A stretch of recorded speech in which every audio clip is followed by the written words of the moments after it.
প্রথম পর্বে আমরা গিয়েছি আন্দামান দ্বীপের পোর্ট ব্লেয়ারের বিভিন্ন জায়গায়। আমরা ঘুরে দেখেছি রস আইল্যান্ড, নর্থ বে আইল্যান্ড আর দেখেছি হ্যাভলক আইল্যান্ডের বিভিন্ন জায়গা। আমরা সেখানে ওয়াটার স্পোর্টস অ্যাক্টিভিটিও করেছি। এই পর্বে রইল আন্দামানের 7 দিনের বাকি অংশ। দেখতে থাকুন আমাদের সাথে।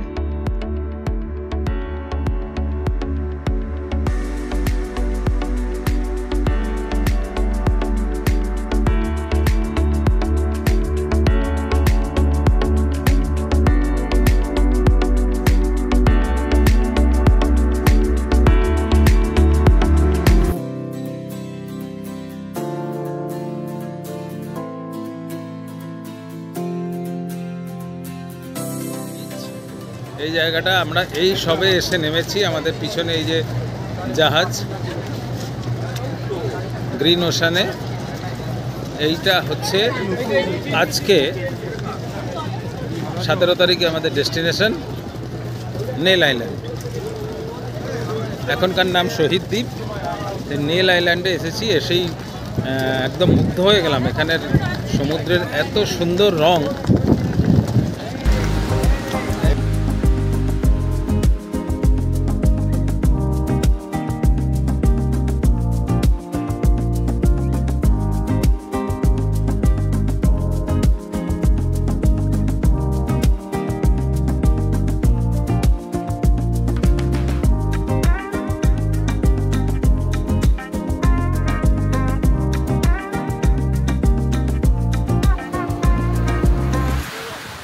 এখন বিকেল 3টে। এই মুহূর্তে দাঁড়িয়ে আছি হাওড়া ব্রিজের নিচে। তবে এই ব্রিজ মানুষের তৈরি নয়, এটা প্রবালদের তৈরি করা, কোরাল দিয়ে তৈরি করা ব্রিজ। স্থানীয় মানুষরা এটাকে ন্যাচারাল ব্রিজ বলে। ব্রিজ একটা না, ব্রিজ দুটো আছে। এইটা হচ্ছে প্রথম ব্রিজ এবং এই ব্রিজের একটা খুব সুন্দর একটা স্ট্রাকচার আছে, যার জন্য এটা খুব বিখ্যাত। এই যে বিচটা, এই বিচটা হচ্ছে লক্ষণপুর 2 বিচ। পুরোটাই দেখা যাচ্ছে এখানে, এদিকে সমুদ্র, পুরোটাই কিন্তু কোরাল বিচ। এখানে বালি নাই, পুরোটা কোরাল জমে একদম শক্ত হয়ে আছে। এই যে আমি হাঁটছি যেগুলোর উপর দিয়ে, এগুলো কিন্তু কোরাল। তো এই কোরালের বিচ, এই লক্ষণপুর বিচ অত্যন্ত জনপ্রিয় বিচ একটা। এবং আমি সেকেন্ড ব্রিজটা দেখিয়ে দিই আমার পিছনে, সেকেন্ড ব্রিজটা দেখিয়ে দিই আমার পিছনে। আমি জানি না এখানে খুব ভালো দেখা যাচ্ছে কি না। এখানে হয়তো ছবিতে খুব ভালো আসছে না। এই যে জায়গাটা, এই যে জায়গাটা যেখানটা আমি এখন আঙুল দিয়ে রেখেছি, এই জায়গাটা, এইটা হচ্ছে সেকেন্ড ব্রিজ। আর ফার্স্ট ব্রিজ হচ্ছে যেটা আগে দেখালাম, এটা খুব জনপ্রিয়, এটা ল্যান্ডমার্ক বলা যেতে পারে, এটা ফার্স্ট ব্রিজ।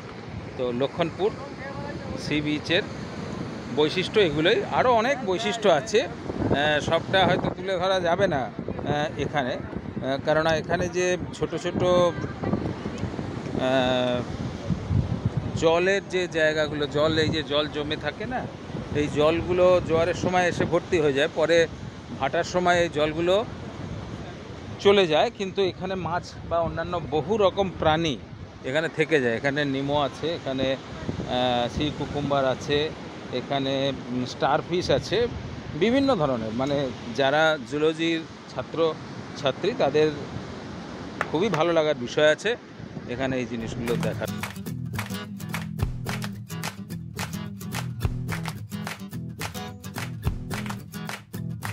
এখন যেখানে দাঁড়িয়ে আছি সেখানে একটা খুব উঁচু লম্বা গাছ।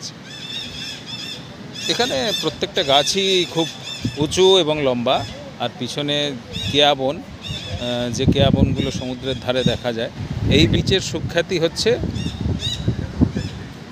সানসেটের জন্য, যার জন্য এটাকে সানসেট বিচও বলে।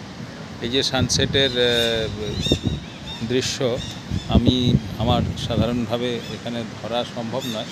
সূর্য আস্তে আস্তে অস্ত যাচ্ছে, আকাশে নানা রকম রঙের খেলা, এবং বিচের সামনে এই যে জায়গাটা, এটা কিন্তু ওই প্রবাল বা কোরাল।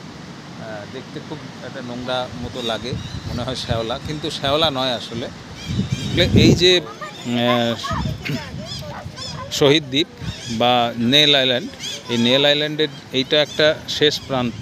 এটা একেবারে একটা সরু ছুঁচের মতো একটা অংশ, যার জন্য এখান থেকে সানসেটটা ভালো দেখা যায়, এবং এটাকে সেই জন্য সানসেট বিচও বলে। এই যে দূর দূর পর্যন্ত লোকজন বসে আছে, অপেক্ষা করছে। এদিকটা আমি একটু দেখাই। এদিকে অনেক পুরনো গাছপালা রয়েছে, পিছনে বেশ কিছু গাছ যেগুলো সুনামিতে পড়ে গেছে, বড় বড় মহিরুহ, সেগুলো রয়েছে। এই নিয়ে আজকের আমাদের সন্ধেটা শেষ করছি আমরা।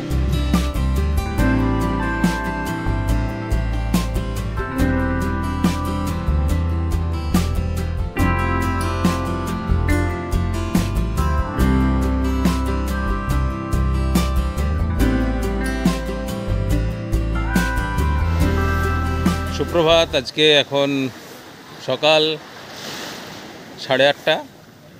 নেল আইল্যান্ডের যে বিচটাতে এসেছি এটা ভরতপুর বিচ।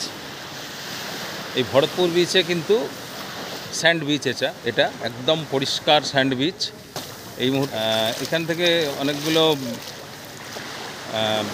নেল আইল্যান্ডের এই জায়গাটা থেকে একমাত্র বিভিন্ন ধরনের ওয়াটার স্পোর্টস অ্যাক্টিভিটি হয়, আমি দেখাচ্ছি সেগুলো। সব কিছু মিলিয়ে দুর্দান্ত জায়গা একটা, খুবই সুন্দর বিচ। এখানে এই বিচটা রেকমেন্ডেড থাকলো চান করার জন্য। নীল এই বিচে খুব সুন্দর। আমরা জলে নেমে পড়ব, তো আমরা কিছু ওয়াটার অ্যাক্টিভিটিও করবো, এরকম একটা চিন্তাভাবনা আছে। ওয়াটার অ্যাক্টিভিটির ব্যাপারটা একটু দেখিয়ে দিই। বিচের বাইরেই কিন্তু একেবারে বিচ, যেখানে বালিটা শেষ হলো সেই জায়গাতেই অনেক গাছের তলায় বিশ্রামও নেওয়া যায়, বসা যায়, অনেকগুলো ব্যবস্থা আছে। এখানে একটা ওয়াটার অ্যাডভেঞ্চার ভরতপুর বিচের একটা রেট দেখাচ্ছে। গ্লাস বটম বোট 800 টাকা, স্নরকেলিং ফুল মাস্ক 1000 টাকা, জেট স্কি 600 টাকা পার পারসন, ব্যানানা রাইড 600 টাকা পার পারসন, স্পিড বোট 600 টাকা, এটা এই মুহূর্তে একটু কম আছে। আইল্যান্ড ট্যুর 3000 টাকা। এছাড়া স্কুবা ডাইভিংয়ের রেট এখানে একটু বেশি, আপনারা দেখছেন, সেটা হচ্ছে যে 4500 টাকা।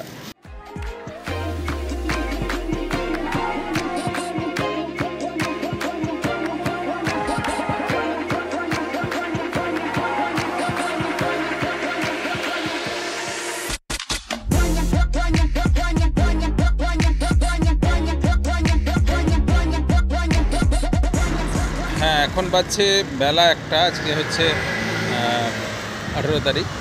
এখন আবার আমরা পোর্ট ব্লেয়ারে চলে এসেছি।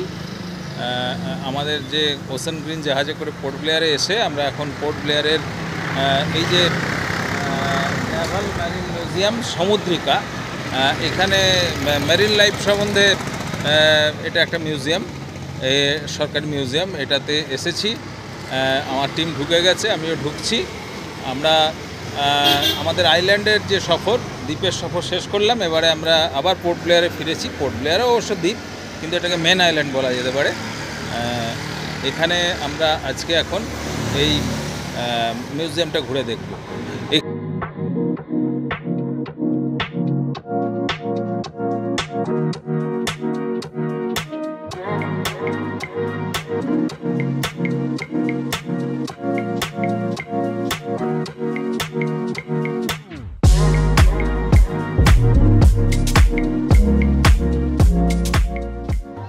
এখন যেখানটায় আছি এটার নাম হচ্ছে চিড়িয়াটাপু, মুন্ডা পাহাড়, চিড়িয়াটাপু বিচ।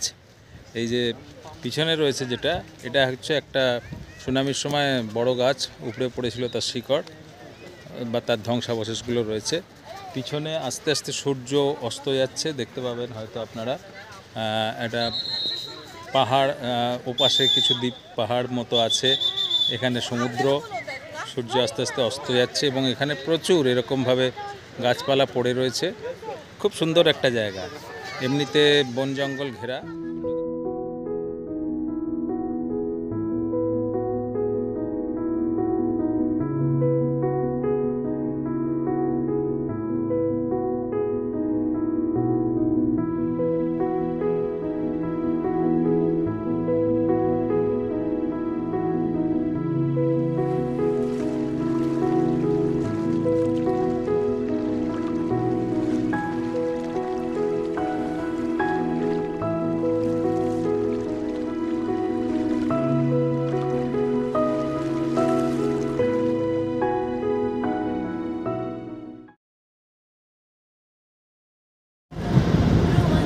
সুপ্রভাত। আজকে 19 তারিখ, 19শে অক্টোবর।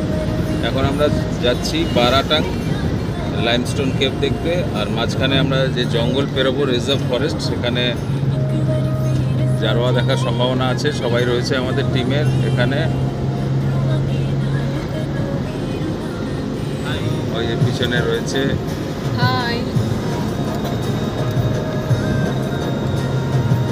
আমরা চললাম, এখন 6:30।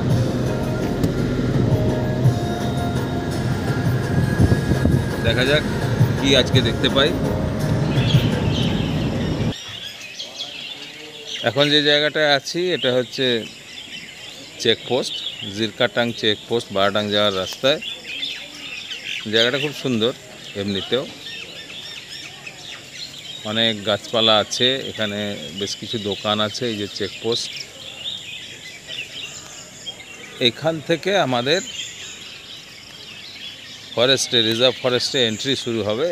তার জন্য এখানে ফর্ম ফিল আপ করতে হয়, রেজিস্ট্রেশন করতে হয়। এটা প্রত্যেককেই করতে হয়। এবং এই যে গাড়িগুলি দাঁড়িয়ে আছে, এই যে সামনে দেখা যাচ্ছে গাড়িগুলো, এই সমস্ত গাড়ি একবারে একসাথে যাবে। দুবার এরা চেকপোস্ট থেকে গাড়ি ছাড়ে, একবার সকাল 6টা, একবার সকাল 9টা। আমরা এখন সকাল 9টার ট্রিপে যাব। তো আমরা ওয়েট করছি, অপেক্ষা করছি যে সমস্ত কিছু হয়ে গেলে 9টা বাজলে গাড়িগুলিকে সব ছাড়বে। গাড়িরা সব লাইন দিয়ে দাঁড়িয়ে আছে। জায়গাটা খুব সুন্দর, অনেক দোকানপাটও আছে এখানে। এখানে বিভিন্ন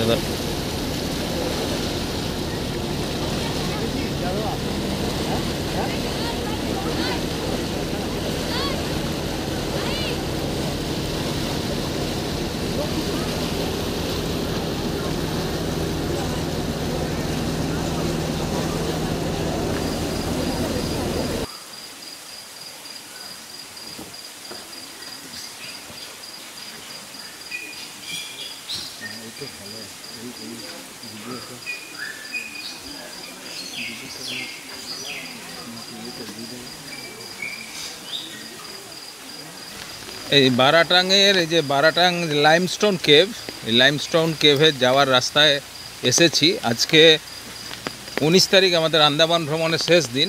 তো যেটা বিষয় সেটা হচ্ছে, এটা একদম একটা জঙ্গলের মধ্যে দিয়ে রাস্তা চলে গেছে, 1.2 কিলোমিটার।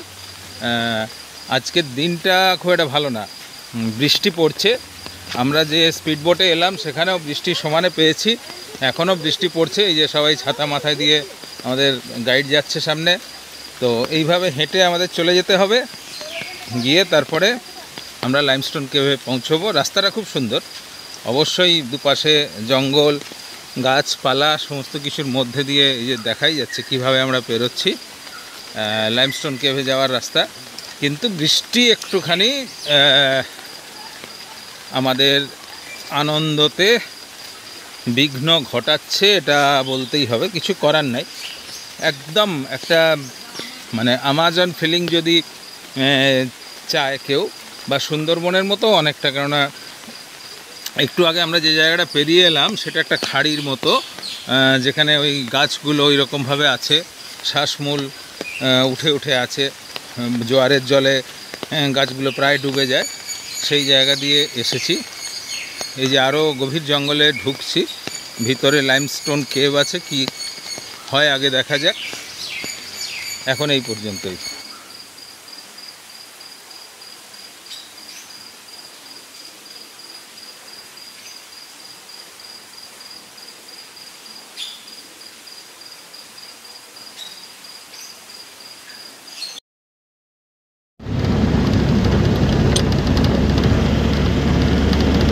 এখন 6:45। সকাল সকাল বেরিয়ে পড়েছি। আজকে রবিবার, 20শে অক্টোবর 2024। আমাদের 6 দিনের যে আন্দামান ভ্রমণ, আন্দামান ঘুরে এখন আমরা এয়ারপোর্টের দিকে। 8:45-এ আমাদের ফ্লাইট আছে, ইন্ডিগো। সেই ফ্লাইটের উদ্দেশ্যে এখন আমাদের জার্নি। 2 ঘন্টার ফ্লাইট, তারপরে আমরা পৌঁছে যাব দমদম এয়ারপোর্টে। আমাদের একটা খুব সুন্দর 5-6টা দিন কাটলো। আজকেও বেশ রোদ ঝলমলে দিন, কিন্তু আমরা তো আমাদের ওটা শেষ করে আন্দামানের অনেক স্মৃতি নিয়ে আমরা ফিরে চললাম আবার আমাদের পুরনো শহর কলকাতা, আমাদের কাজের ক্ষেত্র, সমস্ত কিছুতে।